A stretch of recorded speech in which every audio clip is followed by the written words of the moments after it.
बालाजु 22 धारा उद्यानमा छौँ यति बेला र यो चाहिँ हाम्रो दोस्रो भिडियो हो। पहिलो भिडियो हामीले उता बनाइसकेका छौँ र यो कलकल यता चाहिँ पानी छ, अलिकति रसिलो पनि भएको छ। बा पनि अलिकति यो पानीको कलकल आवाज आएपछि अलिकति प्रफुल्ल हुनुहुन्छ, खुसी हुनुहुन्छ। बा तपाईँ चाहिँ इन्जिनियर मान्छे हो कि अहिले इन्जिनियरबाट रिटायर हुनुभएको, अनि त्यसपछि तपाईँ कवि पनि हो, अफसोस लगायतका कृतिहरू पनि तपाईँका निस्किसकेका छन् होइन। अब काव्यिक रूपमा यो इन्जिनियरिङ पेसालाई इन्क्लुड गरेर कुनै गीत लेख्नु भएको थिएन हजुरले, कुनै कविता लेख्नु भएको थिएन? लेखेका थिएँ। लु सुनौ न त, यो अहिले त अलिक खुसी हुनुहुन्छ यो माहौलमा। अहिले उता धारा सुके पनि यहाँ अलिकति पानीको कलकल आयो, त्यस कारणले म खुसी छु।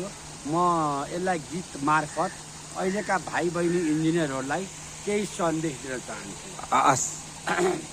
इन्जिनियर बहिनी र भाइ, घर बनाउँदा यही भन्नु सबैलाई। इन्जिनियर बहिनी र भाइ, घर बनाउँदा यही भन्नु सबैलाई। घर बनाउँदा जग चाक्लो गहिरो हुनुपर्छ, डिजाइन अनुसार सिमेन्टतिर डन्डी हाल्नुपर्छ। जगमा पनि एउटा बिमा हात्ती पाइले माथि, प्लिन्थमा अर्को बिमा राखेको जनजाति। झ्याल मुनि दुईटा डन्डी राखी बान्नुपर्छ, झ्याल माथि 6 इन्चीको लिन्टल हाल्नुपर्छ। छाना मुनि फेरि एउटा बिमा राखिदिँदा, बिम पिलरको जोड्नेमा डन्डी घुसाइदिँदा। इन्जिनियर बहिनी र भाइ, घर बनाउँदा यही भन्नु सबैलाई। इन्जिनियर बहिनी र भाइ, घर बनाउँदा यही भन्नु सबैलाई। बहुत राम्रो गीत गाउनुभयो, एकदमै खुसी पनि आयो र सिन पनि असाध्यै राम्रो लाग्यो। यो हरियालीमा भएपछि त तपाईँको अनुहार पनि रातो रातो पिरो पिरो भयो। अब अलिकति हामी हिँड्दै जाऊँ यो हरियालीमा गफ गर्दै गर्दै। अनि देश आफ्नो पेसालाई छोएर पनि बनाउनु पर्छ रचना भन्ने पनि एउटा ज्ञान पनि भयो हजुरबाट, होइन त?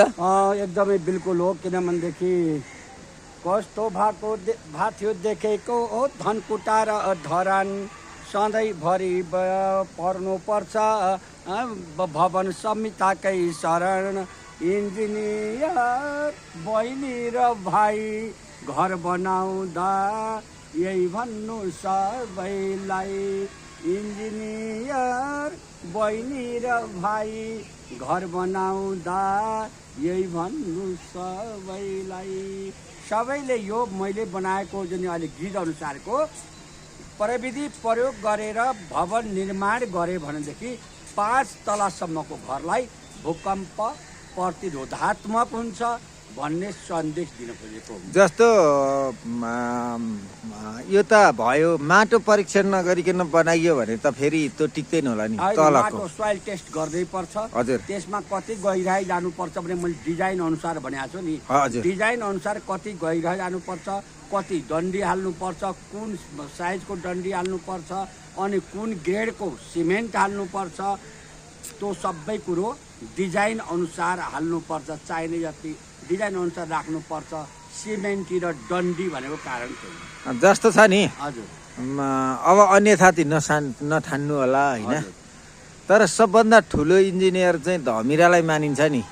त्यो देवल जुन धमिराको देवल चाहिँ एकदमै कलात्मक होइन, त्यो चाहिँ एकदमै हरेक कुराबाट चाहिँ हुन्छ भनिन्छ। के छ हजुरलाई? होइन, धमिराले वास्तवमा इन्जिनियरिङमा राम्रो गरेको छ धमिराले पनि। र धमिरा भन्दा पनि बढी इन्जिनियरिङ ठ्याक्क त्यही साइजमा माउरी। माउरीले चाहिँ त्यहाँबाट आर्किटेक्टको चाहिँ विकास भएको। माउरीबाट माउरीको त्यो चाकाबाट त्यही किसिमको चाहिँ त्यसले बनाएको हुन्छ। आफ्नो चाहिँ त्यो मह राख्ने खोपा त्यही किसिमको बनाएको हुन्छ। त्यो आर्किटेक्ट त्यहीँबाट जन्म लिएको। जस्तो ढुङ्गा र इँटा छ नि, हजुर, इँटा त माटोको भयो, ढुङ्गा आफै चट्टान भयो होइन। हजुर तर ढुङ्गा र इँटामा कुनको गाह्रो चाहिँ बलियो हो? होइन, गाह्रो बलियो भन्दा पनि ढुङ्गा अलिक गरुङ्गो चिज भयो।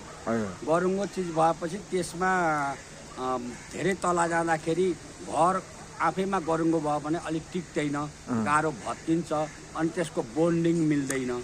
इँटामा एउटा इँटा यसरी राख्यो भने अर्को इँटा यसरी राखेर त्यसलाई चाहिँ नि चर मार्ने भन्ने हुन्छ कि त्यो बोन्डिङ मार्छ। त्यसले गर्दा इँटाको प्रयोग धेरै पनि आएको छ।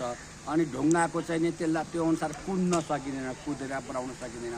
ड्रेस स्टोन पाइन्छ भनेदेखि ड्रेस स्टोन जतिको उपयोग त केही पनि हुँदैन, तर भारी हुन्छ त्यो आफैमा, तौलियुक्त हुन्छ। त्यस कारणले गर्दा धेरै तल माथि जान सक्दैन भन्ने किसिमबाट इँटाको प्रयोग गरेको। अहिले त अब चाहिँ विभिन्न प्रविधि पनि आछन्, ब्लकहरू आछन्। अनि त्यसपछि यो फर्मबाट फेरि चाहिँ त्यसलाई सिमेन्ट राखेर त्यसमा अरू केमिकलहरू रियाक्सन गरेर पानीमा तैरिने खालको इँटा पनि आएको छ। अब त्यो भयो भने हलुङ्गो प्रविधि हो। जति हलुङ्गो प्रविधिबाट निर्माण गर्न सक्यो त्यति घर मजबुत हुन्छ भन्ने एउटा चाहिँ नि विश्वास छ। तर हलुङ्गो प्रविधि बनाउने भने पिलरै हलुङ्गो बनाउने, बिमै हलुङ्गो बनाउने त्यो चाहिँ होइन। त्यसले घरलाई बाँध्नुपर्छ ठाउँ ठाउँमा। जस्तो एउटा कुर्सीमा प्लास्टिकको कुर्सी हुन्छ नि, तलपट्टि केही पनि हुँदैन, चारवटा खुट्टा ट्याक्क हुन्छ।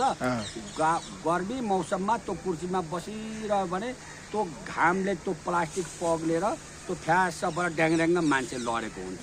तल सानो एउटा चाहिँ त्यसलाई बेन्डिङ दियो भनेदेखि त्यो प्लास्टिकको कुर्सी पनि भत्किँदैन। बेन्ड गरेर एक ढिक्का बनाउनु पर्छ घरलाई भन्ने। जस्तो भूकम्पको लागि हलुका मेटेरियल ठिक होइन, जस्तो हुरी उसको लागि त फेरि हल्का मेटेरियलले पनि राम्रो काम गर्ने। हुरीले उडाउँदैन, त्यो मेटेरियललाई पनि उडाउँदैन उडाउनलाई, तर वास्तवमा त्यसलाई बाइन्डिङ गरी राखेको हुन्छ, उडाउँदैन। हल्का मेटेरियल्स राखेर गाह्रो बनाउने हो, तर चाहिँ नि पिलर सिस्टमको उसमा। तर अब वाल सिस्टमकोमा गाह्रै बलियो हुनुपर्छ, त्यसैले धान्ने हो।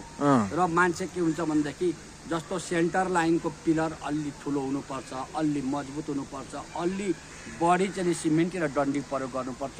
छेउछेउका पिलरहरू त्योभन्दा कमजोर खालको अथवा डिजाइन अनुसार त्यो अनुसार डिजाइन गरेको हुन्छ। त्यो राख्दाखेरि के हुन्छ भनेदेखि त्यसले घर अनि ठाउँ ठाउँमा बाँध्नुपर्छ। लिन्टल ब्यान्ड भयो, सिल ब्यान्ड भयो, अनि त्यसपछि तलको चाहिँ फाउन्डेसनमा हात्ती पाइले माथिको ब्यान्ड भयो, त्यसलाई फाउन्डेसन बिम पनि भन्छ। अनि माथि छानाभन्दा मुनि अथवा स्ल्याबभन्दा मुनि अर्को बिम राख्दाखेरि 1 2 3 4 ठाउँमा 5 ठाउँमा घर बाँधेर एक ढिक्का बनाएको हुन्छ र घर लड्दैन। ल अब यो 22 धारामा आएर यो घरको बारेमा पनि धेरै कुरा जान्ने मौका पाइयो। हजुरहरू पनि जान्नलाई हाम्रो काइला बाजेको युट्युब च्यानललाई सधैँभरि सब्सक्राइब गर्दै गर्नु होला। अब हामी जाम एकछिन घुमौँ। हस्।